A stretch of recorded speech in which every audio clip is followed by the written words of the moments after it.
এই মুহূর্তে আমাদের সঙ্গে আড্ডা দিতে রয়েছেন আপনাদের সকলের পছন্দের অর্জুন চক্রবর্তী। প্রথমেই বলো অর্জুনদা, কেমন আছো? বলিউডে কাজ কেমন চলছে এবং পাশাপাশি টলিউডেও কাজ, মানে দুদিক কিভাবে সামলাচ্ছ? সব থেকে গুরুত্বপূর্ণ দিক আমার জন্য এটাই, আমার শহরের দিক, আমার বাড়ির দিক। এর থেকে বড় কিছু নেই আমাদের মতন, আমাদের শহর, আমাদের ভাষা, আমাদের মানুষ। তবে ভাল লাগছে, একটা অন্য ভাষায় কাজ করতেও ভাল লাগছে, মানে সে অর্থে বলিউড কিনা আমি ঠিক জানি না। তবে হ্যাঁ, এই মুহূর্তে একটা হিন্দি ভাষায় একটা ধারাবাহিক করছি। কাজের অভিজ্ঞতা ভালো, অন্যরকম একটু। তবে শহরে ফিরে যে ভালো লাগাটা হয় সেটা আমার মনে পৃথিবীর কোনো জায়গায় সেটা নেই। যেটা একেবারেই ভূতের, আমরা একটা ছবি আমরা দেখতে পাচ্ছি, ভূতের ধারাবাহিকই আমরা বলতে পারি, তো সেটা কেমন লাগছে? মানে ভূতের গল্প পড়তে ভালো লাগে? হ্যাঁ, মানে হরর একটা এলিমেন্ট অবশ্যই, কিন্তু ঠিক ভয়ের গল্প তো নয়। সেখানেও প্রেমের গল্প, সেখানেও একটা বাঙালি পরিবারের গল্প, সেটাও দেখা হচ্ছে। কলকাতা বেসড একটা সেনগুপ্ত পরিবারের গল্প দেখানো হচ্ছে। তবে যাই হোক না কেন, ভাষাটা হিন্দি, তো সেটা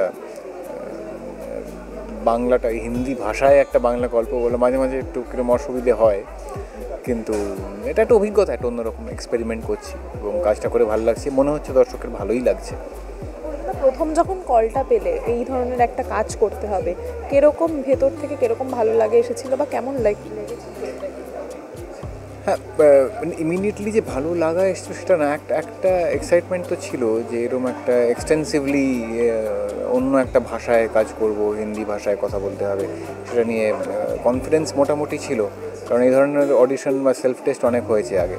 তো যেহেতু রোহিত, শাহানাদি আমাদের এখানকার প্রডিউসার, প্লাস শাহানাদি লিখছেনও এটা, তো যেহেতু ওনারা আমার কাজের সাথে পরিচিতি আগে থেকেই ছিল, তো ওনাদের জন্যই সেটা আলটিমেটলি ওয়ার্কআউট করলো এবং শুরু করার পরে ভালোই লাগছে কাজটা।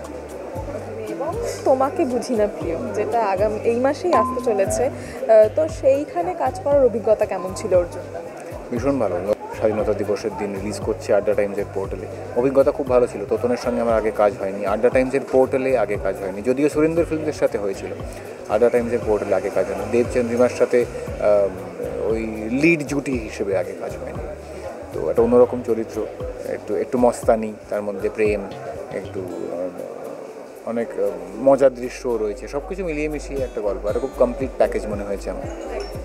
তোমাকে বুঝি না, তো সেখানে হচ্ছে বোঝা কথাটা মানে আর কি আমাদের জীবনের সঙ্গে অনেকটা যুক্ত, তো সেক্ষেত্রে অনেক কিছু কি বুঝতে না দেওয়াই কি ভালো, সেটা বলে তোমার কি মনে?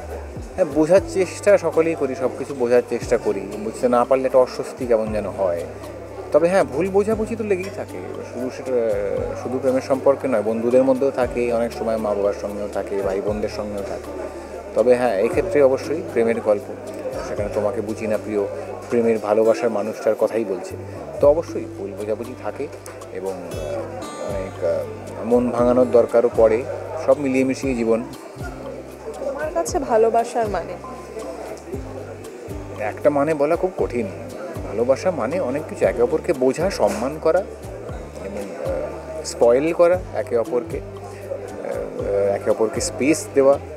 কোনো একটা ডেফিনেশন হয় না। আমার মনে হয় যত দিন যায় তত আরও নতুন করে চিনি, নতুন করে আরও বেশি ভালোবাসি, অন্তত আমার অভিজ্ঞতা তো তাই বলে।